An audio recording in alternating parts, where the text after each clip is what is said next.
The mysterious CCTV footage of Stephen Kocher. One of the most puzzling and mysterious cases in recent years is Stephen's disappearance. 30-year-old Stephen Kocher vanished from Henderson, Nevada on December 12, 2009. Investigators have said that there has never been a sign of Stephen Kocher, despite intensive searches and inquiries. Stephen had been staying with his friend in Henderson in the days before his disappearance, as at the time he was looking for employment. He was expecting to find work in the Las Vegas region as he had recently lost his job in Utah, but the search had turned up nothing, and Stephen was losing hope. Stephen had spoken with his family and made multiple calls to possible employers on the day he vanished. Nothing seemed out of the ordinary, and he appeared to be in a good mood. Nevertheless, he left behind all of his personal items, such as his wallet, mobile phone, and keys, when he parked his car in Henderson's Road. On December 13th, he was captured on camera parking and leaving the automobile there by a nearby security camera. He left the frame, crossed the street, and strolled along the sidewalk. He was by himself and didn't seem lost. Rather, it seemed like he knew where he was going and had parked there for a purpose. Along with Christmas gifts he'd bought a few days earlier, Kocher's shaving kit, coats, pillows, and blankets were inside the car. However, his wallet, driver's license, and cell phone were not. He had forgotten his phone charger and laptop at home. Kocher's cell phone signal was detected at a tower a few miles away, close to Arroyo Grande Boulevard and American Pacific Drive, about 5 hours after he had abandoned his car. After that, the signal was detected in a subdivision close to Stephanie Street and Sunset Drive 2 hours later. When Kocher's voicemail was examined early the following morning, the signal at Russell Road and US 95 was picked up. Before the signal vanished, the phone remained there for 2 days. Why Kocher went to Nevada is unknown. His hometown is Amarillo, Texas, where he completed his education in 1998 at Amarillo High School before continuing on to the University of Utah. In April 2009, he left his position as an employee of the Salt Lake Tribune's web section and relocated to St. George from Salt Lake City, Utah. His relatives claimed he was having problems finding work. He had most recently worked for a company that cleaned windows, and that he might have traveled to Las Vegas in search of work. Some researchers have suggested that there is a link between his and Susan Powell's December disappearance. Investigators have noted that given that Kocher and Powell were roughly the same age and vanished from the same state around the same period, they considered the possibility that their disappearances were related. In fact, Powell's husband implied that the two of them had fled together, possibly to Brazil, where Kocher had previously traveled on a missionary expedition. Nonetheless, investigators were unable to uncover any link between the two disappearances or proof that they were acquainted. According to Kocher's parents, there is no indication that he wanted to end his life, and the investigators have not found any signs of foul play. Due to his unemployment, he was experiencing financial difficulties at the time of his disappearance, but his loved ones are unaware of any possible explanation that would cause him to vanish. In February 2011, his father unexpectedly passed away, seemingly from natural causes. Police in Nevada and Utah are looking into Kocher's mysterious disappearance. The mysterious video of Lars Mittank. In 2014, 28-year-old German resident Lars Mittank went to Bulgaria with his friends for a vacation, but never returned. A video of his last known appearance from an airport security camera became viral online years later, earning him the name of the most famous missing person on YouTube. Despite millions of people watching the Lars Mittank video online, he has never been located, and his disappearance is shrouded in mystery. Mittank escaped from a crowded Varna airport just before he was scheduled to board his journey home. He had been in a fight a few days prior and had a head injury. During the video, he can be seen vanishing into the wilderness that surrounded the airport and was never heard from again. After going missing for over 6 years, Lars Mittank's case seems no closer to being solved than it was on the day he disappeared, despite several strong leads and his mother's public pleas for information. Berlin was the birthplace of Lars Mittank. At the age of 28, he traveled to Varna, Bulgaria, with a few of his school friends.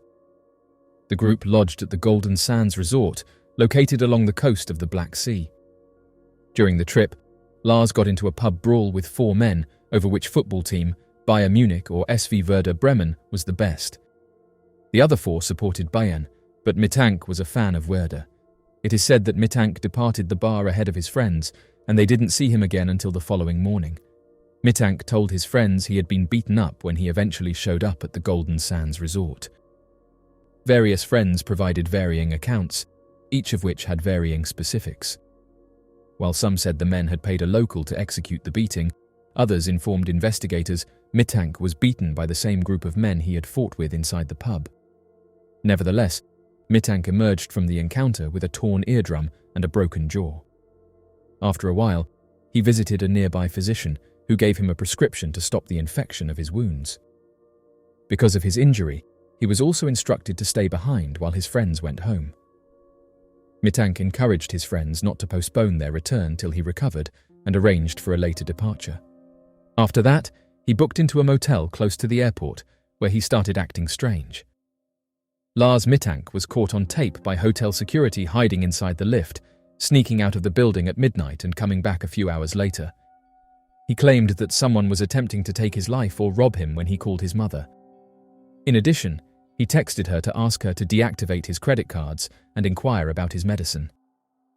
The day Mittank arrived at Varna Airport was July 8, 2014. He had a checkup with the airport doctor to discuss his injuries, and even when the doctor assured Mittank he could fly, Mittank didn't seem very comfortable. The doctor claimed that Mittank asked him questions concerning the medication he was taking and was anxious. Mel magazine stated that while Mittank was consulting during the airport's renovations, a construction worker happened to walk inside the office.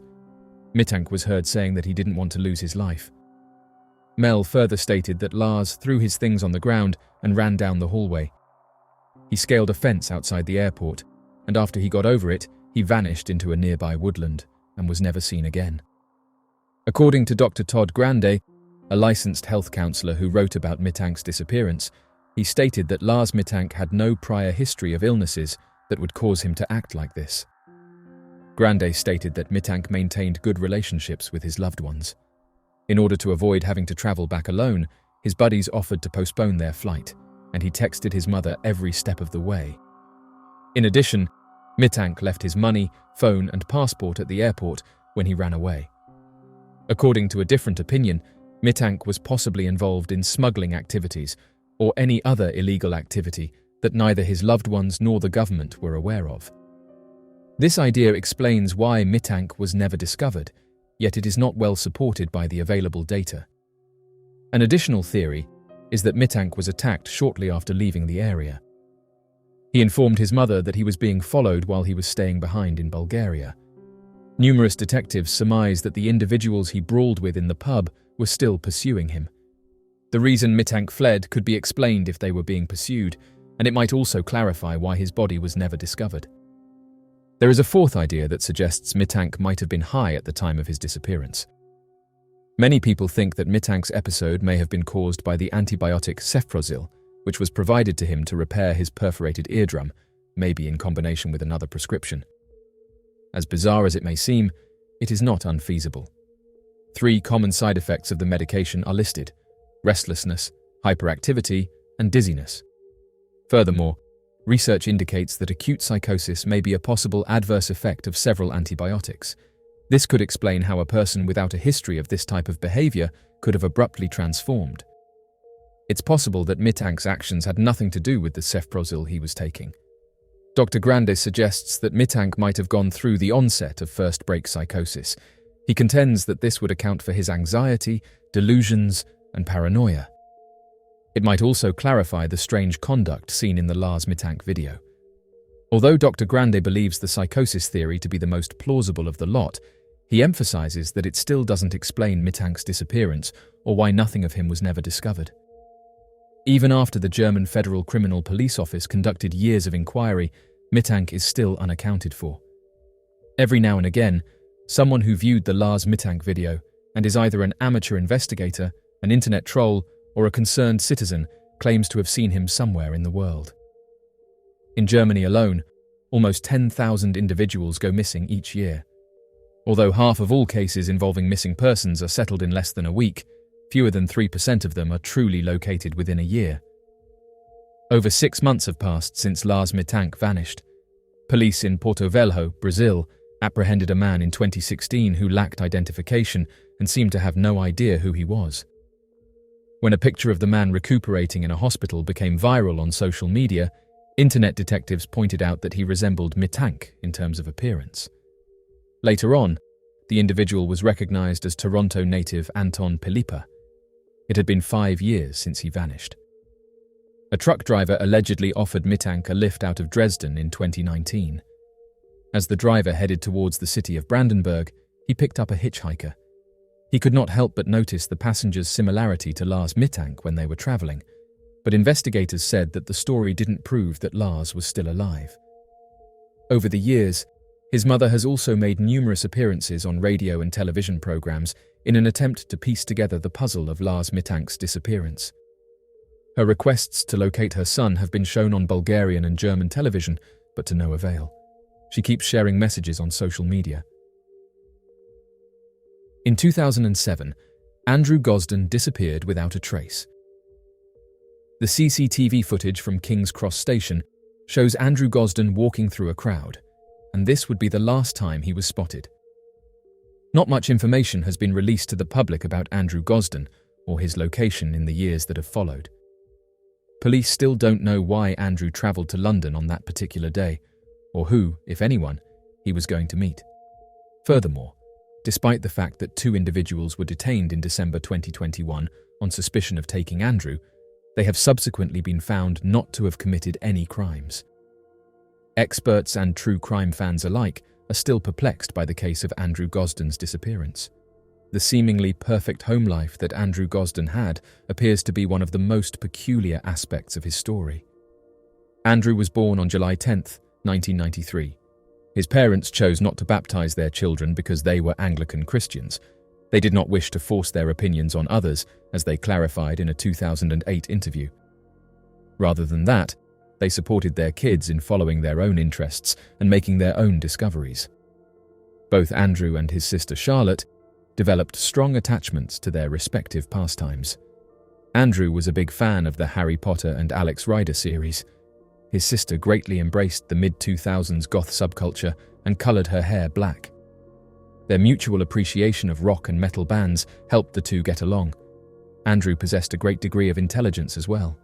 He was enrolled in his school's talented program and had been reading Nietzsche's Beyond Good and Evil in the weeks prior to his disappearance. In fact, Andrew was such an excellent student that he had never once missed a day of class. The majority of his teachers believed he would end up attending Cambridge. In addition, his parents mentioned that although he was quite shy and content to be by himself, he did have friends. Moreover, he never displayed depressive symptoms, and it didn't appear that he was being bullied. He had always told his folks where he was going before leaving the house. Andrew Gosden seemed, by all accounts, to be a quiet, brilliant young man with a promising future. On September 14, 2007, Andrew Gosden probably left his parents' house in the morning to go to school, like he did every morning. Both of his parents, who were speech therapists, had to leave the house for work. However, Andrew wasn't there when they got back. They initially thought he was merely playing Xbox in the basement. Then, they discovered his bedroom with his school uniform folded up on a chair. It appeared that he had changed into a new outfit after returning home. When several of Andrew's pals were contacted by his parents, they said he wasn't with them. He hadn't even arrived at school that day. And it came out that earlier that day, the Gosdens had received a notification from the school about Andrew's absence. Regretfully, they had unintentionally called the incorrect family. To his parents, Andrew Gosden's whereabouts and activities remained a complete mystery. All he had brought with him when he left the house that day was his PlayStation Portable, his wallet, and his keys. He hadn't even removed the PlayStation charger. Other than the fact that he had taken out nearly all of the money in his bank account, which was roughly £200, nothing indicated he intended to go on a long journey. Police discovered CCTV footage from King's Cross Station in London many weeks after Andrew vanished, indicating that he had arrived there at approximately 11:20 on the morning of his disappearance. It was discovered by investigators that he had bought a one-way ticket from Doncaster to London. After that, the trail went cold. The police were unable to follow Andrew from King's Cross, so his family had no idea where he was. However, internet detectives have been working to solve the riddle in the years that have passed, and as a result, a number of fascinating possibilities have surfaced. One idea suggests that Andrew might have come to London in order to see a concert by 30 Seconds to Mars on the night before he vanished. A picture of the audience from that evening's concert is the basis for this theory. Some people have stated that Andrew appears to be one of the audience members in the picture. Some have speculated that Andrew might have travelled to London in search of work experience, following in the footsteps of his 14-year-old sister Charlotte, who distributed resumes on the Strand. However, since there is no method to monitor Andrew's whereabouts, these speculations are all that remain. When two men were detained in December 2021 on suspicion of taking Andrew Gosden, it appeared as though something had changed. The next day, it was revealed that the men had had a number of devices taken for forensic examination, which the police stated may take up to a year to complete. Kevin Gosden expressed gratitude to the public for their support and clarified that the family was only aware of the information disclosed in the police statement. The men were still being investigated, according to South Yorkshire Police, and the subsequent devices were still being looked at in January 2023. It was announced in September 2023 that neither of the guys had been charged and that Gosden's disappearance had nothing to do with them. Andrew Gosden's disappearance still remains a mystery.